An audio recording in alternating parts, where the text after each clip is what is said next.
అదే RTV app వార్తల్ని క్షణాల్లో చదివే అవకాశం ఉంటుంది. ఒక న్యూస్ పేపర్, ఒక టెలివిజన్ ఛానల్ మీ చేతుల్లో ఎప్పుడూ ఉంటాయి. దాదాపు 1.5 సంవత్సరం పూర్తయిపోయింది. ఈ 1.5 సంవత్సరంలో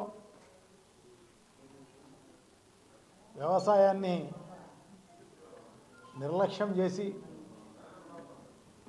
దాని ఆధారపడిన రైతులను, రైతు కార్మికులను గాలికి వదిలేసిన పరిస్థితి మనం చూస్తున్నాం. చంద్రబాబు నాయుడు గారు ఎప్పుడు కాలు పెట్టినా అప్పుడు కరువు కానీ వరదలు కానీ విలయతాళనం చేస్తున్న పరిస్థితి గతంలో చూడడం జరిగింది. ఎందుకంటే 3 సార్లు ముఖ్యమంత్రిగా ఉన్నాడు. సో ఇప్పుడు అలాంటి పరిస్థితే వస్తుంది. కర్మగాలి. సో ఈ ప్రభుత్వం ఇటువంటి పరిస్థితుల్లో ఈ 1.5 సంవత్సర కాలంలో రైతులందరూ కూడా రైతులు ఆత్మహత్యలు చేసుకుంటా అన్నా పట్టించుకున్న పాపన పోలేదు. రైతులకు విత్తనాలు దొరక్కపోయినా పట్టించుకున్న పాపాన పోలేదు. ఎరువులు అందకపోయినా పట్టించుకున్న పాపాన పోలేదు. పంట నష్టం జరిగినా పట్టించుకున్న పాపాన పోలేదు.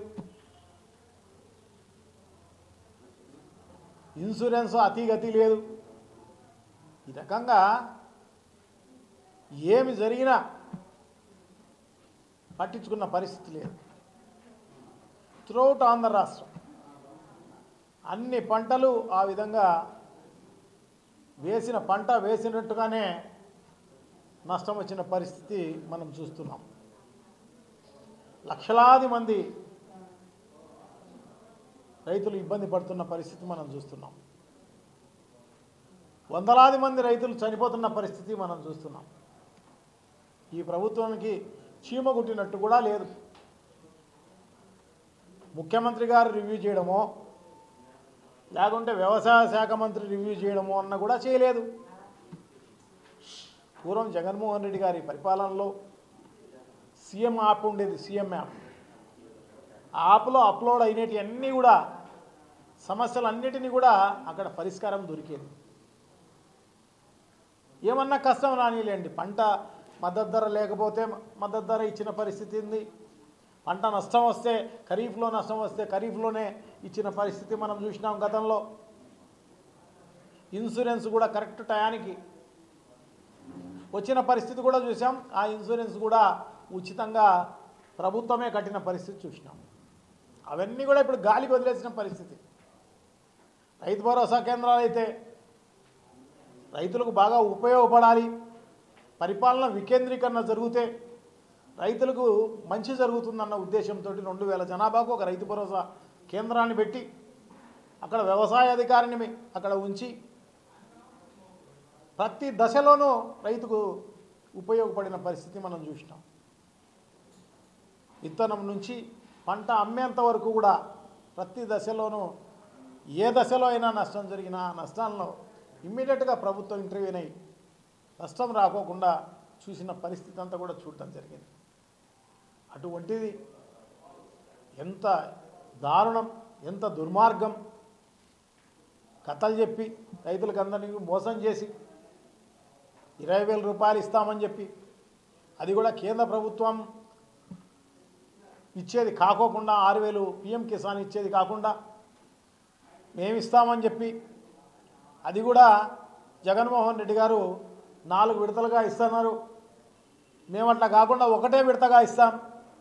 ఇన్ని కథలు చెప్పి రైతులందరినీ మోసం చేసి ఈ రకంగా ఇంత దారుణంగా ఇంత దుర్మార్గంగా పరిపాలిస్తున్న పరిస్థితి గతంలో ఎప్పుడు చూసినాం. వేరే రాష్ట్రాల్లో కూడా ఎక్కడ ఉండిన పరిస్థితి కూడా లేదు. అంత దారుణం. అరటి అయితేనేమి ఇప్పుడైతే దారుణం. లక్షలాది ఎకరాలలో అరటి పంట గతంలో 25,000 నుంచి 30,000 రూపాయలు టన్ను అమ్మేది. అటువంటిది ఇప్పుడంతా కూడా టన్ను 500 రూపాయలు కూడా అమ్మే పరిస్థితి లేదు. అంటే కేజీ 50 పైసలు. రైతులు నిట్ట నిలువుగా వదిలేసుకుంటున్న పరిస్థితి, దున్నేసే పరిస్థితి. పత్తి అయితే నిన్న మొన్న చూడడం జరిగింది, మనం ఈనాడు పేపర్లోనే రాయడం జరిగింది. పెద్ద ఎత్తున నష్టపోతున్నారు అని చెప్పేసి రైతులు. మేము చెప్పేది పక్కన పెట్టు, ఈ ప్రభుత్వానికి కరపత్రమైన ఈనాడు పేపర్ కూడా శుభ్రంగా రాయడం జరిగింది. అయినా కూడా పట్టించుకున్న పరిస్థితి లేదు. లక్షలాది ఎకరాలు పత్తి, మూడు తీతల పంట వచ్చే పంటను మోందా తుఫాన్ వల్ల ఒక్క తీత కూడా రాకోకుండా నాశనం అయిపోయి లక్షలాది ఎకరాలు నష్టపోతే దాంట్లో అంతా కూడా ఎంక్వైరీ చేసి తేల్చింది ఏంటంటే 3,800 ఎకరాలు మాత్రమే నష్టం అని చెప్పేసి చెప్పిన పరిస్థితి. ఎంత దారుణం! ఇప్పుడు అంటే ఇంతకుముందు ఈ క్రాప్ ఉండేది, ఖచ్చితంగా ఎన్యుమరేషన్ జరిగేది, ఎన్యుమరేషన్ జరిగిన దాని ప్రకారం పంట నష్టం వచ్చేది. ఈ రకంగా జరుగుతున్న పరిస్థితి నుంచి ఈరోజు ఎంత దారుణమైన పరిస్థితుల్లో రైతున్నాడు అనేది మనం ఆలోచన చేయాల్సిన అవసరం తప్పకుండా ఉంది. చాలా దారుణం.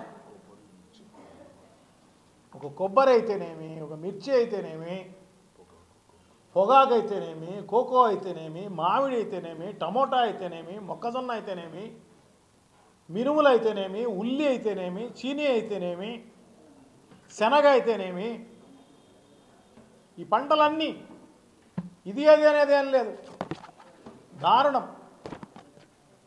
లక్షలాది అప్పులు చేసి రైతులందరూ కూడా. ప్రభుత్వం ఉండేది ఎందుకు? ఎవరికైనా కష్టం వస్తే, ఎవరికైనా నష్టం వస్తే ఇమ్మీడియట్గా వాళ్లకు ఆదుకునేదానికి కావాల్సిన స్టెప్స్ తీసుకునే కార్యక్రమం చేయాలి.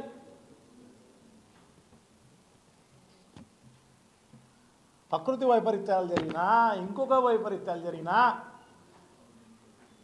ఇమ్మీడియట్గా ఆదుకునే కార్యక్రమం చేయాలి. ఇది కాకోకుండా చంద్రబాబు నాయుడు గారు మీకు రైతన్న కోసం అని చెప్పేసి మీకోసం రైతన్న కోసం మీకోసం అని చెప్పి పంచసూత్రాలు అని చెప్పి పంచసూత్రాలు అమలు చేసినారంట. పంచసూత్రాలు అమలు చేసేసి రైతులంతా కాపాడినారంట. బాగా ఊదే పేపర్లు అయితేనేమి, బాగా ఊదే ఛానళ్ళు అయితేనేమి, బాగా ఊదే కార్యక్రమమే జరుగుతుంది అన్నమాట. పెద్ద ఎత్తున ఈ ప్రభుత్వం ఆదుకుంటుందని చెప్పేసి. ఎక్కడ ఆదుకున్నావు నువ్వు? రైతు భరోసా కేంద్రాలు ఎత్తేయడం నువ్వు ఆదుకోవడమా? నీకు ఇక ప్రభుత్వం కంటే ఇన్సూరెన్సు నువ్వు పూర్తిగా ఎత్తేసేయడం ఆదుకోవడమా?